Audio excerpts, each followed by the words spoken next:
need me, call me. No matter where you are, no matter how far. Don't worry, baby, just call out my name. I'll be there in a hurry. You don't have to worry, but baby, there ain't no mountain high, no mountain high enough, ain't no valley low, no valley low enough, ain't no river wide enough to keep me from getting to you, baby. Boa tarde, pessoal. Boa tarde, tudo bem? Hoje, sexta-feira, estamos no Sintonizando Saúde com Criadores de Realidade. Eu sou Paulo Sá, para quem nunca me viu, para quem já me viu, não preciso me apresentar. Hoje, pontualmente às 13 horas, voltamos à nossa reflexão sobre a realidade. Aquela realidade que nos cerca, aquilo que nós imaginamos que existe e que somos. E a gente vai fazer essas perguntas eternamente, que é isso que move a nossa curiosidade, move nossos interesses, nossos movimentos, nossas atividades, nossos projetos.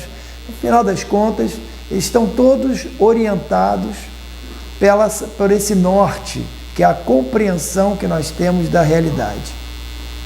Então, eu queria reforçar dois aspectos super importantes aqui. A atual condição, digamos assim, da energia do planeta, queria trazer isso para esse momento aqui, para conversar com vocês, e a circunstância das crianças, das nossas crianças, como que elas estão diante desse mundo, que crianças são essas que estão nascendo, que estão chegando. Nesse momento também a gente percebe muitas pessoas partindo, né? Amigos, pessoas próximas, conhecidas, pessoas não conhecidas, né? O que deve estar acontecendo, né? Nesses últimos tempos, eu diria assim, mais intensamente, mês de janeiro, fevereiro e especialmente março, né? Estamos no dia 29 de março e fechando o mês de março com um clímax de vibração de energia nesse planeta. Isso é muito importante a gente refletir, a gente olhar para isso e observar. Bom, o que deve estar acontecendo? Como é que o Criadores de Realidade vê esse processo? Essa atualidade de muita confusão, né? O primeiro aspecto que eu queria destacar é que o universo tem bilhões de anos. Ele não foi montado ontem, né?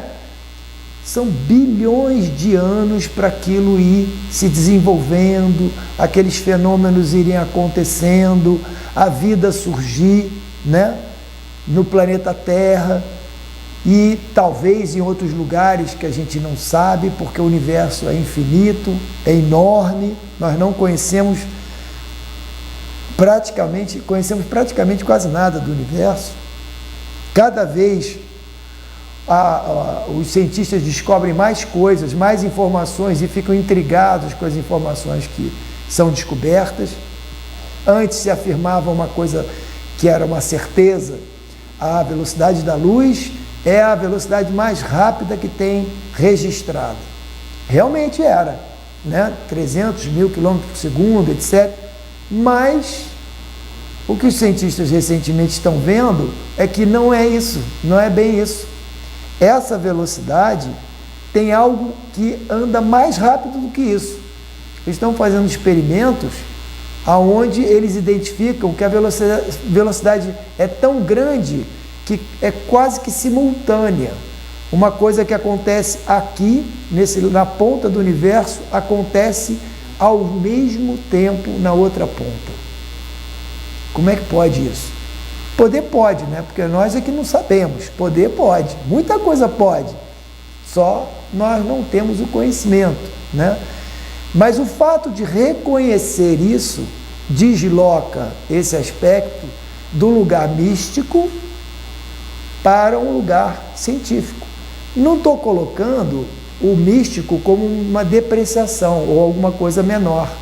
Não, o místico é a maneira pela qual a gente vê e interpreta coisas que não estão explicadas hoje, mas a gente consegue ver muito mais na frente. mas muito mais na frente. Como eu não tenho as explicações dentro da ciência que consigam dar uma compreensão do que está acontecendo, a gente usa símbolos e metáforas. Pela intuição, a gente vai muito mais lá na frente. A ciência, como ela é lenta para provar e comprovar as coisas, ela vai demorar a chegar, mas tem uma hora que ela chega. Então, muitas coisas que eram místicas no passado, a ciência desmistificou. Ela trouxe a clareza do que verdadeiramente acontece. Mas, como eu disse, ela é lenta. E por ela ser lenta, as respostas não vai dar para a gente ficar esperando. Então, a gente precisa do acesso místico, digamos assim, do acesso transcendente às informações através daquelas pessoas que são mais sensíveis, para que a gente possa organizar os nossos passos daqui para frente, ou no momento presente, ou no momento futuro. Então, esse é um aspecto muito importante que eu queria trazer para nós aqui. Ou seja, o universo, ele está em desenvolvimento, ele não foi criado, levou bilhões de anos e agora está pronto. Não tem nada pronto, não tem nada parado. O universo está em andamento. Tudo que está acontecendo no universo, ele se modifica, está em perfeito movimento. Então, o que acontece? Esse momento que está aqui, aonde o universo está se transformando, ele não se transforma sem provocações, sem que aquilo gere novas ondas de provocação. Nós estamos recebendo uma grande onda de provocação, que nós poderíamos traduzir como se fosse um grande portal, né, que se abre nesse período para nos provocar nas nossas certezas, provocar na nossa maneira de ver a vida e de organizar a vida, de se organizar em sociedade também.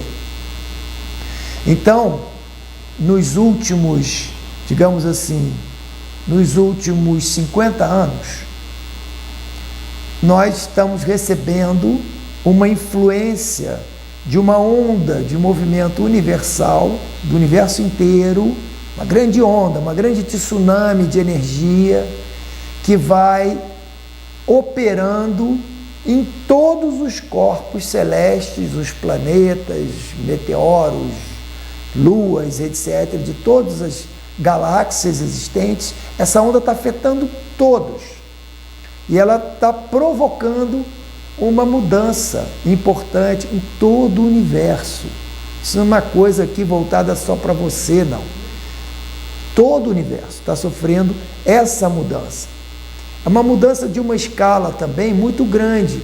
Não é uma escala da noite para o dia, porque a escala de tempo do universo é muito maior. Ela leva muitos anos acontecendo. Então, no nosso caso, por exemplo, a gente poderia dizer que mais ou menos há uns 3.500 anos, essa onda vem chegando e vem passando. É uma onda muito larga. Diferente daquela onda da praia que passa rápido pela gente, não, essa onda ela passa, a gente vai subindo, subindo, subindo, subindo. Anos se passam e ela começa a descer até estabilizar para uma nova onda chegar. Então, a gente está recebendo essa onda há mais ou menos uns 3.500 anos. No meio dessa onda, vão surgindo seres que têm uma sensibilidade muito grande e que captam amplamente esse processo e nos interpretam. Então, tem seres que já vieram muito antes, mais de 10 mil, 15 mil, 50 mil, 200 mil anos atrás, civilizações que nós não conhecemos, de milhões de anos atrás. Então, a gente não sabe exatamente, a gente não tem esses dados, esses registros. A gente sabe por aqueles que são sensíveis e conseguem alcançar essas informações. Mas a gente sabe, por exemplo, tem registro do surgimento do Buda, por exemplo. Buda surgiu há 2.500 anos atrás. Então, foi um ser diferenciado de estado de consciência que fez um trabalho interno muito grande para conseguir perceber a vida, perceber o mundo, a dimensão da vida, para muito além do que se percebia naquele período, naquele momento. E ele veio com uma concepção para influenciar aquele território, historicamente, aquele espaço aonde ele estava inserido. Então, ali na região da Índia e do Oriente, vem esse ser que veio influenciar milhares de pessoas. Milhares de pessoas. E dos ensinamentos que ele proferiu, tem 4 que são assim, a base do ensinamento que o Buda apresentou. O primeiro, que o mundo que nós conhecemos, ele é estruturado a partir de um condicionamento muito firme. Ou seja, as coisas se repetem intensamente, coisas boas e coisas ruins, coisas difíceis e coisas fáceis, mas elas sempre se repetem do mesmo jeito. Para exemplificar, já conversamos outras vezes com vocês, condicionamento, por exemplo, de eu sentir fome, comer e aí não ter mais fome. Isso é um condicionamento biológico que a gente fala, né? Orgânico. Eu sinto sono, eu durmo e descanso.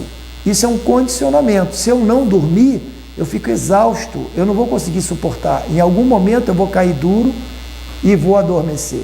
Se eu não comer, em algum momento eu vou cair duro de fome, de fraqueza. Então isso é um condicionamento orgânico. A gente tem um condicionamento psíquico, sabe? Aquele chocolatinho que você não, todo dia você quer comer seu chocolate, ou você precisa comer doce todo dia, porque você não consegue ficar sem o doce, ou aquele que fuma um cigarro, ou aquele que não fica sem sexo, ou aquele que não fica sem bebida alcoólica, né? São condicionamentos, mas esses condicionamentos, eles são, primeiramente, psíquicos, da organização da nossa cabeça. E, em segundo plano, os condicionamentos passam a ter uma expressão física, né? Então, essa estrutura de condicionamento faz com que a gente sempre repita as mesmas ações, mesmo que a gente saiba que elas não nos fazem bem, que não são boas para nós ou boas para os outros, ou que geram dano aos outros, né? Então, por exemplo, você sabe que você ficar fazendo intriga sobre outra pessoa não é bom para você nem para outra pessoa, mas você não resiste ao impulso de falar mal ou fazer uma intriga de uma outra pessoa, porque você se acostumou àquilo, você se condicionou àquilo. Isso é muito importante, porque essa é uma estrutura que está para além da estrutura física desse espaço, dessa sala, dessa televisão. É uma estrutura que está muito além, é uma estrutura que a gente respira ela, né? Bom, essa estrutura organizada, ela nos gera uma série de movimentos que geram desconforto e ao mesmo tempo geram prazer. Isso é o que o Buda chamava de sofrimento, porque a gente não sabe por que isso acontece. A gente desconhece isso. Então a gente sofre quando as coisas não dão certo na nossa vida. E aí o Buda fala assim: a vida é assim, a vida é composta de sofrimento. Mas ele traz uma segunda verdade. Ele faz assim: olha, a vida é composta de sofrimento, mas esse sofrimento foi construído por você. Quem construiu o vício pelo chocolate foi você. Ninguém construiu para você. Quem construiu o vício pela bebida foi você. O condicionamento de eu só sou feliz se eu estiver com determinada pessoa, isso foi você que construiu. A responsabilidade é toda tua, da construção dessa realidade. Mas é importante saber isso, porque se eu construir, que essa segunda verdade quer dizer, você que construiu todo esse sofrimento, você pode, a terceira verdade, desconstruir. Olha que coisa boa. Você pode desconstruir, foi você que fez, então você pode fazer novas escolhas, escolher novos caminhos e não alimentar aquele condicionamento, aquela estrutura de vida que te traz sofrimento. É claro que algum sofrimento a gente vai viver nessa condição, nesse estado de vida que nós estamos. A gente não precisa viver só em função de sofrimento. Sabe essa coisa de do jornal só vender tragédia, né? Você liga o jornal na televisão ou você abre o jornal no papel, só tragédia. Dificilmente, raramente tem notícia boa. É só desgraceira que tem ali. Aquilo é um condicionamento que faz parecer que o sofrimento é muito maior e que a vida é só sofrimento. E não é. Nós construímos essa ideia, né? Então a gente constrói a ideia de que o tempo todo a gente tem que ficar olhando só para coisa ruim. E a gente pode olhar para coisas boas. Mas a gente não aguenta, a gente não resiste. A gente fica olhando só para coisas ruins. A gente fica viciado em ver coisas ruins. Ver filmes que vão deixar a gente com muito medo. A gente está viciado em sentir aquele medozinho. A gente quer aquilo, a gente acostuma as crianças àquilo. A gente bota elas para ver aqueles desenhos animados, que um mata o outro, que tem o mal, que tem o bem, que tem isso, que tem aquilo. Mas o cara arranca a cabeça do outro. Ou esses joguinhos de computador, que são uma desgraceira só. Não vi, teve aqueles rapazes que entraram na escola atirando, né? Então eles foram, quando a polícia foi avaliar, eles estavam viciados num determinado tipo de jogo, de videogame, que tinha a ver com essa coisa de matar os outros, etc. Sabe-se lá o que se passa na cabeça de cada um para achar que aquilo ali é realidade e querer fazer aquilo virar uma realidade como eles fizeram, né? Não estou reduzindo que foi essa a causa deles terem feito o que fizeram, mas que influenciou com certeza. A gente vê isso estatisticamente com várias crianças, né? Bom, então, Buda falou, até agora eu falei 3, né? E tem uma quarta verdade que ele falou. Ele falou, olha só, sofrimento existe, ele é construído pela gente e a gente pode desconstruir ele. Aí você vai me perguntar, pô, mas o Buda não deixou a pista de como é que desfaz essa desgraceira toda? Aí ele falou, ele deixou a pista. Ele falou, a quarta verdade é o que ele chama de o nobre caminho óctuplo, ou seja, o nobre caminho de 8 passos. Aí ele diz, são 8 passos para você conseguir fazer isso, para você conseguir desconstruir. Aí ele fala, o primeiro passo, mais importante, é você ter uma boa motivação. Você realmente está interessado em superar o sofrimento só para você sozinho ser feliz? Ou é para que isso possibilite que você seja feliz e todos os seres, não só os humanos, também sejam felizes, sejam realizados na sua história de vida, cada um dentro da sua função, cada um dentro da sua perspectiva. Então, isso é um primeiro passo. Sem a motivação correta, você não está indo para lugar nenhum. O sofrimento continua alimentado, porque você está tentando fazer as coisas só em benefício próprio. Isso gera sofrimento. Segundo passo, você olhar para aquilo que você faz. Quais são as suas ações físicas? Se eu estou na minha ação física, digamos assim, que eu resolvi morar num determinado lugar, que tem plantas, tem vegetais, tem árvores, etc. E eu arranco tudo e boto cimento, porque eu tenho horror à planta e bicho, eu estou com a minha ação provocando uma destruição, um grande sofrimento naquela vida. E se todo mundo fizer isso, não tem mais natureza e a gente depende dela para viver. Olha que coisa incrível. Você, visando só beneficiar a si mesmo, você acaba gerando um grande prejuízo para a natureza, sendo que você depende da natureza.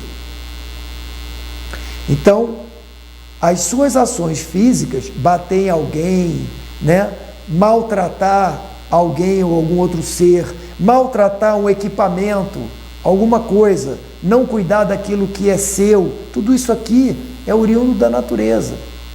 Então eu pego e destruo, eu pego e rabisco, eu pego e rasgo, tudo isso eu estou causando um dano, eu estou gerando então sofrimento, sempre que eu gero um dano, né? Sofrimento para alguém ou para algum ser. O terceiro passo é eu olhar aquilo que eu falo. Aquilo que eu falo pode causar grandes danos e prejuízos às pessoas. A maneira com que eu falo, a forma com que eu coloco as minhas palavras, se eu não coloco com uma integridade, uma impecabilidade, falo exatamente aquilo que deve ser dito, não fico inventando, eu não fico mentindo, eu não crio outras ideias que não são verdadeiras para as pessoas. Então as minhas ações de fala, elas podem gerar graves danos, mas elas podem gerar também grandes soluções. Elas podem gerar grandes benefícios, né? Todos conhecem grandes pessoas, pessoas importantíssimas, que ao falarem coisas, ou fazerem poemas, ou se expressarem adequadamente, mudaram a vida das pessoas. Você vê, por exemplo, o Papa Francisco, né? Ele faz pronunciamentos maravilhosos, isso lava a alma da gente. Da mesma maneira que você ouve outras pessoas, o Lama Padma-Santa, um guru, um mestre, pessoas de outras religiões, um pai de santo que tem uma fala maravilhosa, que lava o seu coração. Então, a fala também pode nos levar para o céu, nos leva para o inferno e nos leva para o céu. Então, temos uma escolha nesse terceiro passo, o que nós vamos falar, o que nós vamos nos comunicar. O quarto passo, o que eu penso, porque eu posso não fazer fisicamente, posso não falar, mas posso pensar. E você sabe que o pensamento pode até matar. Um pensamento ruim, um pensamento negativo, um pensamento mesquinho, ele causa dano às outras pessoas. O pensamento é energia. Quando eu penso alguma coisa, uma onda é produzida. Que nem televisão, vocês não estão assistindo aí pelo Facebook ou pela televisão? Eu estou falando aqui e essa onda saiu por um equipamento e está chegando em você. Mas ela seguiu pelo ar, não seguiu? E chegou a você lá no seu equipamento e você está me vendo. Pois é, o pensamento também faz isso. Quando eu emito uma onda de pensamento, um outro ser, uma outra pessoa, que tem um equipamento que consiga decodificar, ela pega ela recebe aquele pensamento, e às vezes ela nem sabe, ela fala assim, gente, que maluquice, eu estava aqui agora e me veio um pensamento que não tem nada a ver, um pensamento maluco, um pensamento agressivo, um pensamento, sei lá, que eu me imaginei uma cena desagradável, uma cena que eu nem esperava, super agradável, ou pensei em alguém que eu nunca pensaria. E aquilo foi o teu equipamento que captou um pensamento que foi jogado no ar por outra pessoa. Então você imagina, hoje, você senta e eu falo para você, vamos meditar. Você fecha os olhos, aí você relaxa e você respira e fica calmo ali. E eu falo para você, deixe os seus pensamentos voarem e você fica só observando sua respiração. Fica aí. Essa é uma meditação que eu geralmente recomendo para as pessoas, né? Você só observa o seu ar entrando e o ar saindo. Você não fica mudando sua respiração. Respira normalmente. Aí você vai dizer para mim, Paulo, eu não consigo. Eu não paro de pensar. O meu pensamento fica vindo na minha cabeça, uma mistura de pensamentos. É claro que você não para de pensar, porque o seu equipamento é um captador. Se você deixar a tua televisão ligada, sintonizada no canal, ela vai passar aquele canal 24 horas por dia. O nosso cérebro é uma televisão ligada 24 horas por dia. E aí, seja dormindo, seja acordado. Quando a gente está dormindo, a gente está sonhando, né? Então, ele está operando, ele está funcionando. Então, ele está captando tudo que está no entorno. Toda vez que eu vou jogando pensamentos negativos no ar, eu aumento, digamos assim, o oceano de pensamentos negativos disponíveis para entrar nos equipamentos das pessoas e atormentar a vida das pessoas. Olha que coisa incrível. Então, esse quarto passo, dependendo do que eu penso e como eu controlo o meu pensamento, eu posso causar um grande mal às pessoas todas e a outros seres, porque os animais também têm cérebro, também captam, também recebem essa negatividade. As árvores também são seres sensíveis, eles não têm cérebro que nem o nosso, elas não têm. As plantas, elas são seres sensíveis, é como se elas todas fossem um cérebro, digamos assim. Então, o que nós pensamos atinge a todos, atinge a tudo e a todos. Então, a gente tem que rever isso, se a gente quer mudar isso. Um quinto passo, né, é o passo do silêncio. Então eu chego nesse passo aonde eu me desidentifico de tudo o que acontece. Me desidentifico das ações condicionadas físicas, das ações condicionadas de fala, de pensamento. Então eu me fixo na ação não condicionada. Eu agora vou agir através da minha intuição, da minha percepção do que é melhor para ser feito naquele momento, e não aquilo que eu gostaria de ser feito, fosse feito em benefício próprio só, ou eu acho que é em benefício dos outros, mas eu estou cego, então eu acabo errando e cometendo equívocos. Então esse quinto passo é o passo de conscientização de que essa estrutura toda deve ser controlada. O sexto passo você vai controlar como? Meditando. Você vai sentar e vai evitar que você se mexa, você vai evitar que você fale, e você vai reorientar os seus pensamentos através da meditação. O sétimo passo é um passo onde você sublima, através da meditação, esses impulsos, e você tem uma grande compreensão da natureza de como as coisas funcionam. Então você adquire lucidez na compreensão do funcionamento das coisas. O que causa o quê e como causa. E o oitavo passo é a liberação, aonde você se torna uma pessoa 100% verdadeiramente feliz, porque você não está mais identificado com aquele mundo que estrutura o sofrimento. É a liberação final. Esses foram os ensinamentos que Buda trouxe. E teve depois outros grandes mestres que vieram em diferentes civilizações, tanto antes quanto depois dele, e que apresentaram novas versões. Jesus Cristo foi um deles. Jesus Cristo foi trazer uma nova versão apropriada para que o Oriente Médio, não mais aquele Oriente lá do Buda, mas o Oriente Médio, compreendesse as relações humanas, as relações com a vida e com aquilo que é transcendente, que ele sempre chamava do Pai, né? Por que ele falava do Pai? Porque aquela sociedade era patriarcal, é uma sociedade centrada na organização através do homem. Não era que nem as sociedades originais, outras bem antigas, que eram organizadas através da mulher, que a gente chamava de matriarcado, chama de matriarcado. Naquela época de Jesus Cristo, o patriarcado era prioritário. O homem é que determinava como as coisas deveriam ser feitas. Por isso que a linguagem vem muito relativa e relacionada ao Pai. Ele fala do Pai, mas a grande reverência que trouxe ele ao mundo foi a mãe, Nossa Senhora, né? Então, não tem algo acima de algo. Existe aquilo que é espiritual, que transcende aquilo que nós compreendemos, e que cada civilização, cada sociedade, num determinado momento, traz aquilo de acordo com a cultura, com a época. Bom, o tempo se passou, um mundo de gente também se apresentou ao mundo, apareceu no mundo, nos trazendo novas informações, no sentido de que, olha, vocês estão em meio ao sofrimento porque vocês escolheram isso.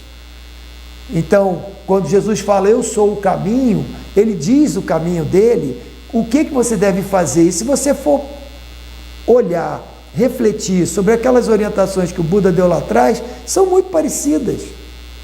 Muito parecidas. Quando Jesus fala, você dá uma face, quando baterem numa face, você dá outra face, ele está falando do controle das ações físicas. Lembra que eu falei que a gente tem que evitar as ações físicas destruidoras? Ele também falou, só que de jeito diferente.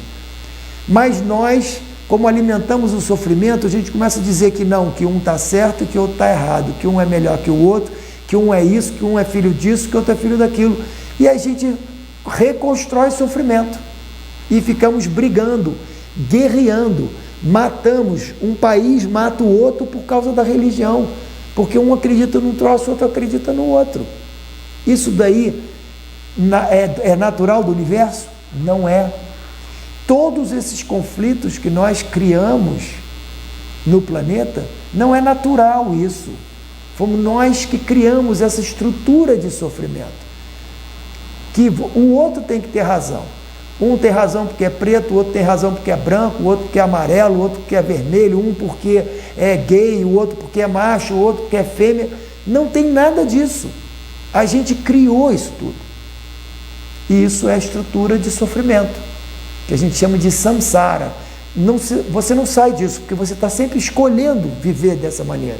Suas ações estão sempre patrocinando essa confusão, essa violência. Então, cada vez você vai ter mais violência, que são anos de pessoas investindo, afirmando que o mundo é violento a si mesmo, que a gente tem que reagir com violência. Então, como é que você quer ter uma força de paz com força armada? Não pode.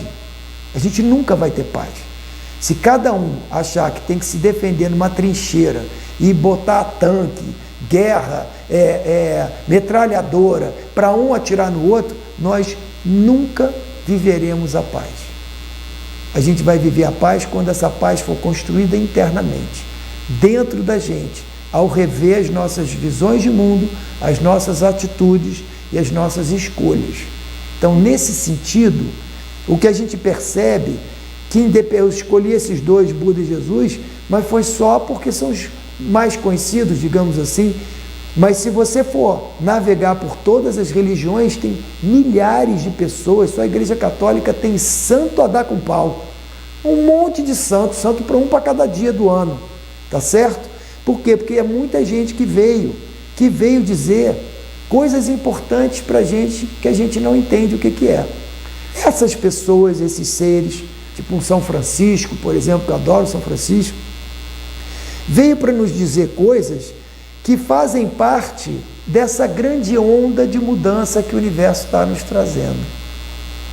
Então, se nós acumularmos isso, desde lá de trás, de todos esses seres que contribuíram e continuam a contribuir, orientando a nós quais são as melhores escolhas para sairmos dessa estrutura de sofrimento e irmos para uma estrutura de felicidade, que não tem nada a ver com religião. Quando eu falei de Buda, não falei de budismo. Quando eu falei de Jesus Cristo, eu falei de Jesus Cristo, eu não falei de catolicismo, tá ok? Então, que fique bem separado isso. Eu não tenho nada contra as religiões, mas eu acho que a gente acabou criando um grande pesadelo em cima de grandes mestres que vieram ajudar a humanidade. Muito bem. Essa onda está passando. Ela está chegando num clímax nesse momento. Então, nos últimos anos, últimos 50 anos, indo lá para o início da minha fala, essa onda foi aumentando de intensidade. Por isso mesmo que muita coisa aconteceu no mundo, né? O mundo levou séculos para as pessoas saírem de barco no mar para ir atravessar um continente. Os últimos 50 anos, quer dizer, o século XX, os 100 anos do século XX, foram profundamente transformadores da humanidade. E os últimos 50 anos, especialmente do século XX, foi uma transformação radical da forma de ver, de olhar e de viver.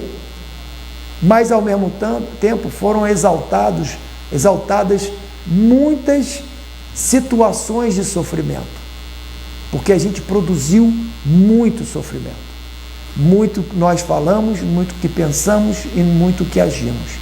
Então agora esse caldo, ele tem que ser depurado, ele tem que ser transmutado. Então nesse sentido, esse caldo, essa confusão que precisa ser transmutada, precisa ser modificada, está acontecendo isso agora. E esses eventos que aconteceram na década de 60, aí você vai olhar movimento de contracultura, rock and roll, movimento hippie, todas essas coisas fizeram parte, movimento feminista, foram movimentos que foram quebrando estruturas que eram muito duras e que precisavam desfazer sem que precisasse de uma desgraça acontecer e acabar com a humanidade inteira para começar tudo de novo. Então, vários seres vieram aqui para lutar pelos negros, pelo direito do negro, pelo direito do índio, o direito da mulher. Tudo isso veio, são pessoas que vieram, não para ficar andando por cima d'água, nem ficar atravessando parede, não. São pessoas que vieram para trazer os milagres do dia a dia. E isso foi fazendo com que a vida chegasse na composição que está hoje. Com muita confusão, mas com muita coisa muito bacana que a gente conquistou, né? Então a gente tem que olhar para isso. Nesse momento agora, início dos anos 2000, isso foi acentuando. Ou seja, essa onda está chegando no pico. Então a gente está aqui nos anos 2000, onde ela está atingindo o pico de mudança dela. E, obviamente, num pico de mudança, muita coisa vai acontecer. Muita coisa já está acontecendo. Essa mudança no sentido de que se a gente não muda pelo bem, a gente vai mudar pelo mal. Em que sentido? Muita confusão vai aparecer mais ainda, vai acelerar. Muita confusão. Por quê? Eu não estou aqui dizendo que vai tudo destruir, não. Estou dizendo que muita confusão vai aumentar e vai acelerar. Países se desentendendo, a política se desarrumando, muito bandido que ficava escondido debaixo da mesa vai aparecer, vai ser colocado para fora, né?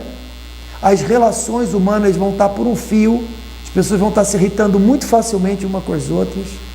Por quê? Porque é muita violência acumulada, elas estão recebendo essa onda.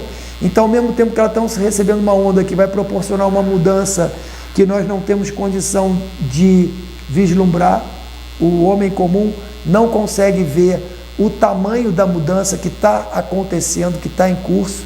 Ela chega a alterar a biologia do nosso corpo, está sendo alterada.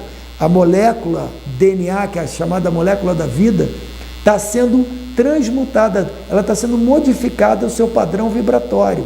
A gente não tem nenhum instrumento científico que consiga detectar isso, mas aquelas pessoas que são suprassensíveis e conseguem já acessar isso, elas estão nos dizendo isso. Muito antes da ciência, daqui a muitos anos a ciência vai dizer e vai afirmar isso, mas por enquanto a gente não tem a ciência para nos afirmar. Ela está acelerando, tem muita coisa já afirmando, mas ainda está lento, né? A física está andando muito com isso, com a física quântica, com a teoria de multiverso. Muitas coisas muito interessantes estão sendo reveladas pela ciência, mas é muito lento. Para nós que só andamos no dia a dia, não conhecemos a física, a gente não entende o que está sendo dito. Ainda não está acessível ao ser humano comum, mas já está sendo descoberto. Isso é que é muito importante. Então, dentro dessa perspectiva, essas revelações, ao mesmo tempo, geram uma grande instabilidade, porque muitas crenças se aproveitaram da não explicação científica para dar outras explicações que não têm nada a ver, dizendo que acontecem ou que vão acontecer coisas que não vão acontecer. Então essa confusão vai gerar muita irritação, muita intolerância, muita divisão entre as pessoas, que faz parte daquele momento de transformação radical da condição vibratória da humanidade. Nós estamos passando por essa mudança que eu falei para vocês, que atinge inclusive o nosso físico e vai atingir nossas crianças, que eu falei lá no início. Duas coisas eu queria falar para vocês hoje, das mudanças e essas crianças. As crianças que estão nascendo desde a década de 60, elas já vêm modificadas. Eu não. Eu nasci na década de 60, mas ainda com uma modificação muito pequena no meu modelo biológico, na minha vibração. Então eu ainda respondo da maneira que sempre os humanos responderam. Mas as pessoas que nasceram nessa década de 60 e 70, muitas nasceram já com a sensibilidade, eu nasci com essa sensibilidade, de perceber e ver mais na frente o que está acontecendo e conseguir ter uma visão ampla. Não é porque eu sou privilegiado, eu vim com esse atributo, como várias pessoas, milhões de pessoas. Então eles vieram com esse atributo, eles estão chegando com isso. E cada década isso foi acentuando, isso foi aumentando muito. Então é o que o pessoal diz de criança índigo, criança cristal, agora as crianças diamante, né? Então o que quer dizer isso? São, na verdade, espíritos, almas que chegam com uma outra vibração completamente diferente da minha. Então meus filhos, por exemplo, eles têm uma vibração completamente diferente da minha. A capacidade deles de entendimento, de compreensão dessas coisas é muito rápida. A minha é lenta. Tem uma dificuldade, eu fico olhando para aquilo. E olha que eu nasci com uma visão favorável para isso. Imagina quem nasceu e não tem essa visão favorável. Ela vai reagir, ela vai pular, ela vai inclusive agredir se for necessário. Então a gente tem que entender que a gente está num momento que está chegando um monte de espíritos, de almas que chegam configuradas com outra estrutura, de outra forma. E elas entram em conflito quando elas se deparam com estruturas familiares que não entendem nada do que está se passando. Já imaginou o drama? Sabe aquela coisa do estranho no ninho, né? Você chegou num lugar, num ninho, onde você é o patinho feio. Olha que agonia para essa criança. O que vai acontecer com ela? Ou ela vai ficar muito fechada em si com medo, vai ser uma criança que vai ter síndrome do pânico já desde pequena, ou ela vai reagir àquilo tudo e vai ficar hiper excitada. Aí você vai dizer que ela tem transtorno de hiperatividade. Ela não para em sala de aula. Coitada da professora dessa criança. Ela é uma espoleta dentro da escola, que a escola não serve mais para ela. O modelo de escola que a gente tem não serve para ela. Ela não aguenta aquilo. Só que o número de crianças que estão nascendo com essa vibração é muito grande. Então você chega nas escolas, os diretores, professores estão desesperados, que tem várias crianças já com essa natureza de perturbação, algumas sendo diagnosticadas inclusive erradamente como autistas. Elas não são autistas, mas elas tiveram que se recolher porque elas são hipersensíveis, são suprassensíveis, e elas não estão aguentando o tranco, né? Chegar num lugar onde as pessoas ainda agridem as outras com pensamento, com palavras, etc. Isso para um autista, ele fica completamente transtornado. Não é porque ele tem um defeito, é porque ele é suprassensível. Mas isso a ciência ainda não descobriu, ainda não entendeu. Então ele não encontrou um caminho para que essas crianças, essas almas possam encontrar a sua expressão nesse mundo para causar a grande mudança que a humanidade vai sofrer. A humanidade não tem que sofrer porque tem um maremoto, ou tem um furacão e arrebentou tudo. Não é assim, né? Ela vai sofrer essas transformações para poder adquirir uma nova consciência. Não precisa destruir a civilização para adquirir uma nova consciência. É uma mudança de comportamento e visão. Esse é o Apocalipse. É um apocalipse de visão, e não de casa desabando, de temporal. Isso também vai acontecer, mas não dessa maneira, para acabar com tudo, exterminar tudo. Mas o grande apocalipse é da nossa visão de mundo, da maneira como a gente se organizou em sociedade, e o apocalipse dos valores dessa humanidade. Eles vão sofrer profundas transformações. Já estão sofrendo. Só que como as pessoas não têm consciência disso que eu estou colocando, elas sofrem muito com essas perdas, elas sofrem muito com as mudanças, com as transformações, e aí elas resistem cada vez mais. E qual é a fuga? Elas se medicarem, elas começam a tomar um monte de remédios, um monte de medicamentos, começam a ser diagnosticadas equivocadamente, com transtornos que não são reais, são transtornos que são manifestados, porque nós não manifestamos a competência de criar os novos espaços para esses novos espíritos que chegam.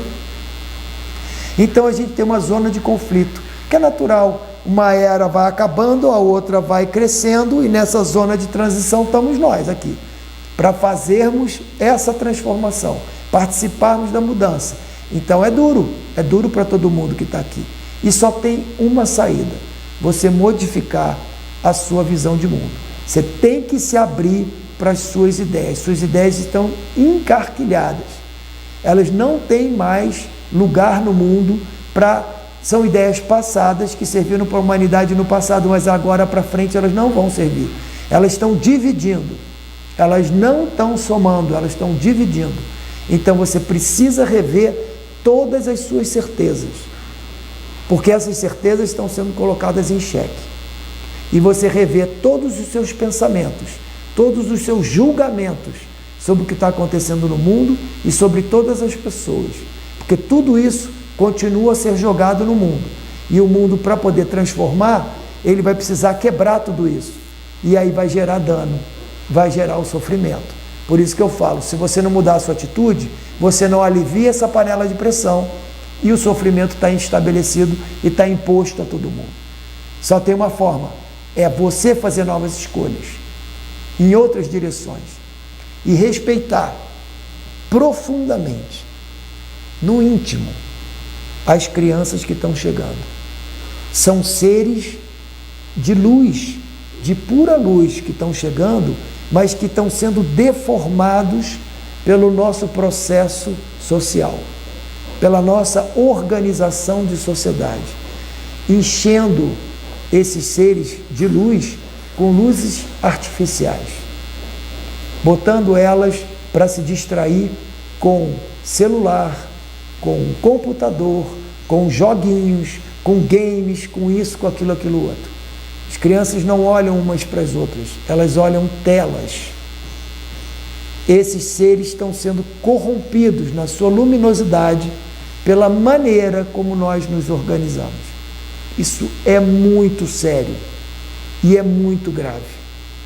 Cabe a nós, pais, fazermos novas escolhas para os nossos filhos. Exigirmos num espaço educacional, que é o espaço que transfere a cultura de uma geração para outra, que isso seja feito de outra maneira. Que as crianças sejam colocadas nesses espaços de troca de cultura, de geração para geração, não para fazer vestibular ou para ganhar no vestibular, mas para elas realmente adquirirem os conhecimentos necessários para uma nova humanidade. Uma performance de valores, de moral, de maturidade emocional, que permita que essas pessoas, esses novos humanos, sejam os novos líderes de uma nova humanidade. Que essa que nós estamos hoje, ela vai passar. Quer você queira, quer você não queira.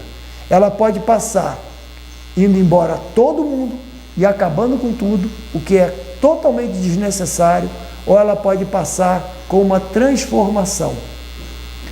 A natureza da intensidade do sofrimento gerado por essa transformação vai depender da tua escolha.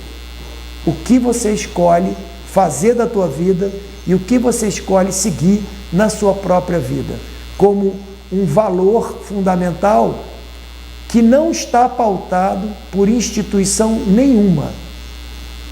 Eu asseguro a vocês hoje, nenhuma instituição tem o domínio da verdade. Nenhuma. Nenhuma instituição é capaz de dizer o caminho é por aqui. Por quê? Porque hoje o caminho é multiverso. O caminho é solo. Cada um vai olhar e vai ver com a sua consciência o que é verdadeiro, o que não é verdadeiro de realizar.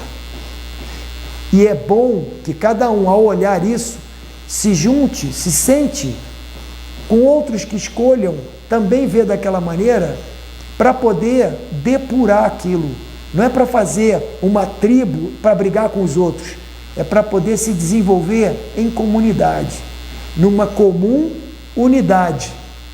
Não é uma única verdade, mas uma união através do amor entre todas as pessoas. Verdadeiro amor é aquele que reconhece a diferença, que aceita que o outro veja de uma outra maneira, que não tente transformar a visão do outro, O outro tem o direito de ver do jeito que ele acha que é o melhor para ele ver. Mas aquele jeito que ele vê não pode ser uma lavagem cerebral que fizeram na cabeça dele desde que era pequenininho para ver de uma determinada maneira. Porque isso que foi feito, principalmente através das escolas, instituições religiosas, etc., isso foi feito para poder montar a sociedade que funcionou até hoje, mas não serve mais. Afirmo para vocês, não serve mais. Há milhares de anos, os seres humanos se sentam e falam assim: temos que ser diferentes porque o mundo vai acabar. O mundo vai acabar. Isso há milhares de anos. O mundo não acaba, as pessoas continuam a viver nesse mundo e o sofrimento vai crescendo, porque antes você tinha 1 bilhão de pessoas no mundo, hoje você tem 8 bilhões de pessoas. A previsão é que rapidamente a gente chegue a 9 bilhões de pessoas no mundo. É gente à beça, é muita gente. É natural que, se a gente mantiver o nosso modelo de organização como ele está hoje, nós não vamos conseguir sobreviver como raça humana. Por quê? Porque nosso modelo ele está sendo destruidor. A violência e a quantidade de agressão que a gente estabeleceu ao planeta e a todos os seres está numa velocidade tão grande que a gente vai ter uma grande dificuldade de retomar esse desenvolvimento. Então, outro dia, já tem um tempo, me disseram que houve uma reunião a portas fechadas com os países mais desenvolvidos do mundo, os 7, chamado G7. E que esses países estavam discutindo, as lideranças desses países, estavam discutindo como vai ser a organização do mundo apenas com 4 bilhões e meio de pessoas. Se nós estamos indo para 9 bilhões e eles estão discutindo como será a vida com 4 bilhões e meio, eles sabem coisas que nós não sabemos. E eles não sabem porque eles são místicos ou intuitivos ou porque jogaram tarô, não. Eles sabem porque eles têm informação já da ciência, que tem coisas para acontecer, que vai levar muita gente daqui desse planeta. E boa parte dessas coisas, fruto do grau de intervenção e de estrago que nós causamos. Quais serão os 4 bilhões e meio que vão continuar? E em que condições de mundo? Como vai estar esse mundo? Será que esse mundo vai continuar com macieira, abacateiro, gramado, sol, praia, como nós conhecemos hoje? Será que vai ter bastante sol, claridade? Ou vai ser coberto pela sombra? Mas a sombra de tanta nuvem de fumaça, de tanta coisa pegando fogo, o que será que vai acontecer exatamente? A gente não tem ideia. Mas se essas pessoas estão se reunindo para discutir como é que elas vão fatiar o mundo para continuar a ser mais rico, continuar a explorar as pessoas, a se beneficiar sozinho do negócio,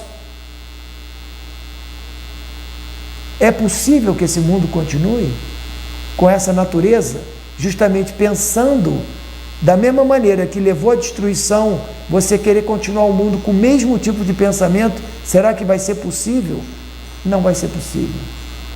Porque essa onda de transformação que o universo está sofrendo, o planeta também está recebendo. E agora, nesse mês de março, com o pico que teve dia 21 de março, que teve lua cheia, inclusive, teve um pico de vinda de energia muito intensa do universo, que afetou o Sol, afetou os nossos planetas, afetou a gente. Pra você ter uma ideia, tem uma coisa que chama-se ressonância Schumann, que é a vibração em hertz do planeta. Ela gira em torno de 7,80 e poucos. Ela foi a 160 no dia 16 de março. dia de aniversário da nossa cidade, né? A vibração foi a 160 Hz e ela é normalmente 7, alguma coisa. Ou seja, são picos de energia que estão chegando, que estão perturbando as pessoas, aumentou o número de confusões, assim, nos plantões, pessoas que são plantonistas, que eu converso, falam assim, nossa, o plantão hoje foi um inferno, não sei o que está acontecendo essa semana. Chegaram várias pessoas, inclusive crianças que se mataram, suicídio. O que está acontecendo? As pessoas estão assustadas. As pessoas estão assustadas. As coisas estão acontecendo. Muitas pessoas jovens morrendo de coisas que não eram para estar morrendo, né? Supostamente a ciência avançou justamente para evitar isso, mas está acontecendo. Então, eu não estou com essa fala querendo apavorar ninguém. O que eu estou dizendo é o seguinte, estou alertando que a gente tem que tomar consciência. A gente vai, todo mundo hoje, sexta-feira, vai para o bar, vai encher a cara como se o mundo não tivesse acontecendo nada. E está acontecendo um monte de coisa. Essas novas escolhas você tem que fazer. Não estou dizendo que você não pode tomar cerveja com seus amigos. Mas eu estou dizendo o seguinte, você tomar um porre cada vez que você vai sair com seus amigos, isso não está legal. Não é por valor moral, é porque você está ficando cego, você está ficando entorpecido. E essa tua conduta, lembra que eu falei lá, a ação da gente gera dano, essa tua conduta gera dano para você e para os outros. Porque esse pensamento de, eu vou afogar minhas mágoas na bebida, você está lançando esse pensamento. Muitas pessoas estão recebendo essa influência e, sem saber, vão também fazer essa mesma opção.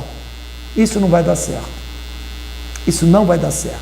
Então, todo mundo tem que assumir a responsabilidade agora, cada um toma para si a responsabilidade da sua própria vida, rever suas escolhas e observa melhor as suas decisões, se elas beneficiam verdadeiramente a todos os seres, não só os humanos, ou se ela só beneficia você. Porque se ela só beneficia você, ela vai te causar um grande mal mais na frente. Então isso você tem que rever, tá bom? Então, eu espero que eu não tenha apavorado demais vocês. Apavorei o pessoal aqui da televisão, com certeza. Está todo mundo assim, olhando assim, nossa, hoje foi brabo esse negócio, né? Espero que a Madalena esteja assistindo a gente e esteja aí se alimentando dessas palavras. Depois ela vai me dar esse retorno, como é que foi, como é que não foi. E gostaria que você ficasse numa sexta-feira de paz, uma sexta-feira chuvosa, que convida a gente para ficar recolhido, para a gente olhar para dentro da gente, para você ir para o seu espaço de silêncio, para você chama seus amigos para a tua casa, né? Confraterniza com eles, faz uma boa mesa de comida, chama todo mundo para se divertir, mas sem abuso, sem excesso, sem jogar coisas ruins para cima das pessoas. Senta à mesa para confraternizar e não para falar de notícia ruim. Notícia ruim já tem um monte na televisão. Precisa não.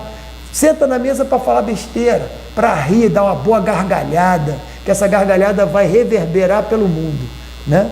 Então, faz isso para você, faz isso para os outros, faz isso para todos os seres. Fique em paz, fique bem. Eu não sei falar aquelas palavras que a Madalena sabe falar, mas muita paz e bem para todos nós.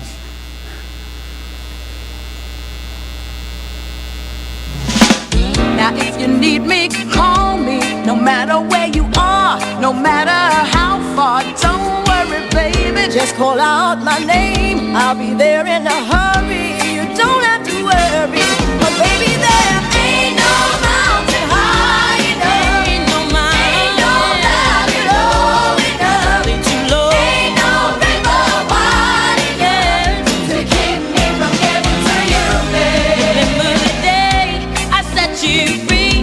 I told you you